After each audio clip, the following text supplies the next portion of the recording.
প্রাক্তন রাষ্ট্রপতি আব্দুল হামিদ দেশের বাইরে যেতে পেরেছেন, সেই কারণে তারা যে আন্দোলনটা শুরু করলো, মানে দুটোর সাথে রিলেট করলো কি আপনি, একটা হতে পারে বিক্ষুব্ধ দমন এই দাবি নিয়ে সামনে আসলো। কিন্তু তাদের তো এটাও বলবার কথা, আব্দুল হামিদ সাহেব দেশের বাইরে গেলেন কিভাবে? মানে একজন রাষ্ট্রপতি ছিলেন, কারণ সাধারণ লোক হলে তো একটা কথা ছিল, উনি ঘর থেকে বেরোন কটার সময়, কোথায় যান, কখন ফেরেন, সমস্ত কিছু গোয়েন্দাদের লক্ষ্য দর্পণে থাকবার কথা। তো উনি রাত 3টার সময় বেরোলেন, বেরিয়ে এয়ারপোর্টে গেলেন, ইমিগ্রেশন পার হলেন, প্লেনে চড়লেন, দেশ থেকে চলে গেলেন, টেরই পেল না কেউ। এটা তো হতে পারে না।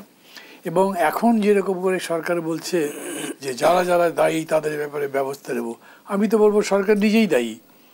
ওখানে একজন অফিসার, একজন ইন্সপেক্টর বা দায়িত্বশীল যে অফিসার ছিলেন, তাদেরকে আপনি তাকে যে ধরবেন, মানে একেবারেই কোনো রকম ইঙ্গিত ছাড়া কি এটা হয়েছে? দেখেন, আওয়ামী লীগ আমলে এই 10-15 বছরও তো আমি রাজনীতি করেছি এবং বিরোধিতা করেছি, এমন কোনো বার নাই যখন আমি বাইরে যাবার চেষ্টা করেছি, আমার অসুখ, প্রচণ্ড অসুস্থ অবস্থায়ও যাওয়ার সময় আমাকে গেটে ইন্টারসেপ্ট করা হয়নি।